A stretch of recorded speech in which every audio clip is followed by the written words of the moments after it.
Okay, hi there. This is the first video of TVRC Racing, Temecula Valley Radio Controlled Racing.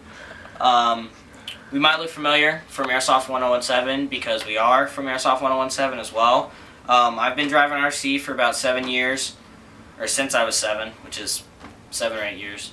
And I got Tyler interested in the sport, so we got that for his birthday. We will be doing another review later on that, and so check that one out when we have Today we're going to be reviewing the Pete's Firehouse Barbecue sponsored Team Associated SC10 brushless. It's the brushless version, 2.4 gigahertz. Pete's Firehouse Barbecue, great place. Go on to petesfirehousebarbecue.com or go on to Facebook and like him. You can figure out where he is. He's always in Marietta. Really good food. So let's get started on the basic stuff. Body, made it a really thick Lexan. I like the clear windows. A lot of cars now are doing that. Spare tire, I did myself. I took a Traxxas Rustler rear axle, and I just basically put a hole in my body and boop, locked it on there. It makes this thing allowed to do wheelies if you have put the right gearing and lipo, which I have. And, all on the torque. Yeah, it's all torque. It goes fairly fast. If I take the tire off, it goes a little bit faster. Really good body for the most part. It's a $60 body. It comes pre-painted, everything. But I want to get a clear body.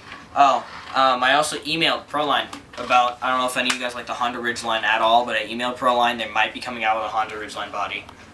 I recommended it, and they're thinking about it. If you guys saw that wire that came out of Bailey's body, he made a homemade LED lighting system on his car where he can actually control it from his transmitter. We will hopefully have a video soon on how to do that. It's really simple. It's a simple trip to Radio Shack, about $12, and he will show you how to do that. Okay. Next thing. It's brushless. Get closer. When you look at the car when you first get it, the speed control is normally right here. But that's where, for me, that's where all the shock is. It's just boom, bounce around over there. It doesn't stick. And then all the foam back here, when you use a lipo, you have to put the plugs right here. It doesn't fit right here. You have to fit it right here. And then they barely fit, so I had to take a Dremel and actually take a sander and actually sand that down so my wires would come out and not rip off the heat shrink. Your motor's back there. Yeah, right here, Reedy 540 3300 kV brushless motor. I'm planning on upgrading to the 4900 just to get a little bit more out of this one. I don't need a whole lot. Speed's not everything. Speaking of speed's not everything, the steering servo in here is mixed with the stock Team Associated Metal Gear servo with a Airtronics digital servo. I think it's Airtronics. I'm not 100% sure. Digital servo. Yeah, I can't remember. But I just mixed two servos. Works really well. One thing I love about this truck is the steering. See how sharp that can steer right there? All you have to do on your transmitter is this little direction knob right here. This little knob. This right here will give you that much steering. You turn it the complete other way, it'll give you about that much. So it's just suited for different driving styles. If you're learning how to drift, it's real handy. Just find some light dirt and whatnot. Does that. This car is not waterproof, unfortunately, but really, you're not driving through water a whole lot. The smallest electronic thing on this is pretty funny, is the receiver right here. That whole thing right there is the receiver. It's real tiny. It works really well. You get about a 1/4 mile range out of it before it cuts off. 2.4, it spins around. You can, depending on how you hold it. Show them all the knobs. Yeah, this right here is for your nitro-based vehicles, so you don't really have to worry about it. Your steering trim, throttle trim, battery level, the auxiliary thing, your wheel, obviously. One thing I like about this is sometimes people's wheels are really tight and you can't turn them. This one, there's a little screw in this hole right here. Can you get it? Yep. There's a little screw right there. You just stick it in there, you twist it, and it loosens or tightens it up depending on the driving style. This normally takes 8 AAA batteries. That's a lot. Or AA batteries. So that's a lot. Yeah. So what I did is I took a really crappy, I'm never going to put this in my car, so why not? Radio Shack 9.6 volt NIMI, because that's what it runs on, I gave it Dean's clips, wired it in, works really well. You know, I don't have to be killing money on double A's when I can just be recharging that. It's really nice, 2.4 like I said. Quarter-mile range. Quarter-mile range, nice standard. Has reversing right here, just in case everything's screwed up. If anything gets screwed up. Binding switch on the receiver, red button on the transmitter. One thing I love about this car is it comes with genuine Dean's connectors. A lot of them don't come with that. Normally it's the cheap Tamiya ones, or if you go Traxxas, you get the Traxxas high current connectors. Those are really nice. The one thing I really actually don't like about this car is this battery hold down. This way it works, it's like a little hinge. If you use an 8-cell NIMI, you have to like put it all the way down here, slide it in there, and you have to slam it down, otherwise it just doesn't fix. These little knobs right here are constantly stopping you.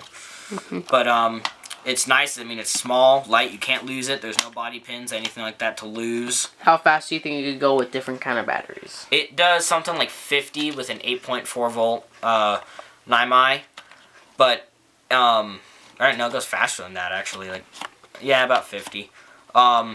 With my modifications that I've made.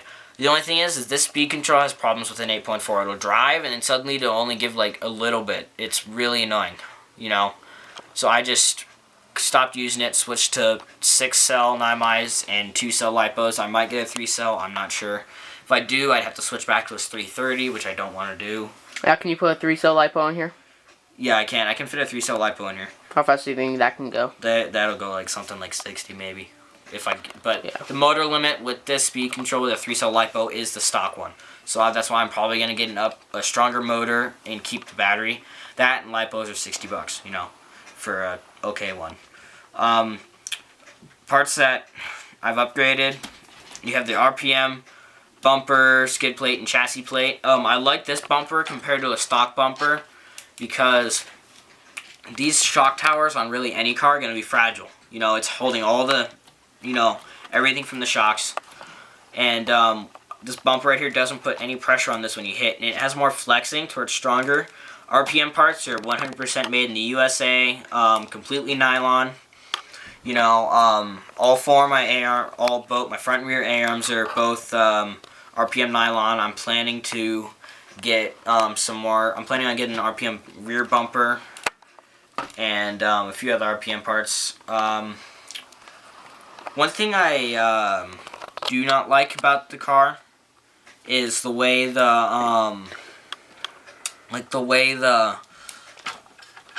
A-arms are held in the rear. It's kind of annoying. I've broken them before. That's how I have the RPMs. But what you have to do, you have to unscrew all these, and then you have to do this weird pressure thing. It says how to in your manual, but it's kind of a pain. Servo mounting is really easy. You just put it in, and it gives you what the kind of spacers you're supposed to use, etc. This servo right here is, I think, a high-tech digital. That's what it is, high-tech digital mixed with the stock team associated MG. So it has the digital plastic gears with metal in here. I just switched them out. Had to leave a few plastic ones in there to get it run smoothly. Receiver, smallest electronic receiver I've seen. Not water resistant. None of the stuff on here is waterproof. You know, it's somewhat unfortunate. Really, I don't drive in water a whole lot. If you want to waterproof it, get like an under tray type thing. You know, I'm planning on getting one. By the way, the antenna, it does stick out of the car. It does stick out of the car, even though it is 2.4. Compared to the Traxxas Slash or whatnot, it's like stops right here. But you do get more range out of this unless you have the high output top qualifier. The shocks on here are not stock. These are the Traxxas. These are Traxxas shocks I have on here. I have metal shock caps on them. I like the Traxxas shocks compared to the team associated ones because these right here just do not hold up very well. I've blown 4 or 5 caps. You know, I've bent a few shafts, so I've just kind of, you know, tossed those out and put in these. So we'll be this is just a review. We'll be showing you out in the streets. Oh, you still got more? Okay. Yeah. And then another thing that's nice about this, I don't know, did I already say it about the whole steering? Yeah, you said the steering with the knob. Trim. Yeah. Yeah. So it has like this directional thing. I'm pretty sure I said that lets you steer a lot or less. For your suspension, in the back you have 3 mounting holes, and on the RPM A-arms you have 2. You know, so right now I'm going middle and in. You know, to me I found that's the optimized system. Yeah, that just helps you a lot. I mean, it depends on what you like. If you like jumping a lot, you want to have harder suspension, but if I have a perfect balance in between. So it's 2-wheel drive, like I said, so you have nothing going through here. It's real light in the front. Right here is for a cooling fan. You just plug it in, you lock it on top of here. We highly suggest getting a cooling fan. Highly suggest getting a cooling fan for your both. As soon as you start getting lipo, cooling fan for your speed control and your motor. This right here was an Integy heatsink and cooling fan combo, but the fan it came with was crap, so it broke. So I had to take it off. But the heatsink still does something. You know, it keeps it cool. Your gears, like most 2-wheel drive cars, are located in here. Right now, I'm running a 87 to 21 instead of the stock 87 to 19 or 18. Really nice car. You have a lot of room for stuff. Considering it's 2-wheel drive, you have a lot more room. The 4-wheel drive is kind of cramped. You know, you have your receiver here, your speed control here. Then you have your batteries like somewhere under here. You know, yeah, it's just an overall nice car. Super easy to take apart. And then another thing that's nice about this right here is compared to like the Traxxas ones, I've personally liked this better. It's a 3-part dog bone system. You can, with the 4-wheel drive, they even have captured drive pins right down there that captures them so they don't fall out. But it's 3 pieces. It's completely metal. Your axles are metal. You know, the only thing, Proline sells a kit, which is nice, but it's the inboard hub for this. It's pretty expensive, really. That's why I haven't gotten it yet. But it basically, what it does is it takes the bearings. It takes the bearings from on the tire and puts them in there to where you can swap front and rear tires. But right now I'm still running the bearings like that are on here, so you know it's okay. I don't really like it, but the car is just really well built. You know, you put RPM parts on it, it's almost indestructible. The bodies on these things save everything. First day I was driving without the body on, snapped the rear A-arm. So that's why I have the RPM ones. And then front, I was driving without the body on again and snapped the front ones. You think I would have learned a lesson? Always drive with your body on. So always drive with the body on. If you ever get a thicker battery, you know, it just doesn't quite fit in here. These screws right back here, you just loosen them up and it raises that up to where your battery will fit. But it's real basic to do. If you read your manual, it shows how to completely take apart the car, put it back together. So it has some really nice realistic features too, as well. It has some mud flaps to it. Has some mud flaps, you know. It has a realistic bumper. Well, that's upgraded, but RPM sells this drop-in thing that gives you 4 LEDs that I'm planning on getting to wire up. Nerf bar is really nice. This might sound stupid for a truck, but it's kind of cool. I'm planning on putting underlights right in here, like the underlight bar right here in the Nerf bar. You know, it just goes in between the body, have it look nice. The only thing I don't like about this car is just that rear thing in the bumper. And otherwise, it's a really well-built car. Very fast, very durable. Brushless system, puts out a lot of torque.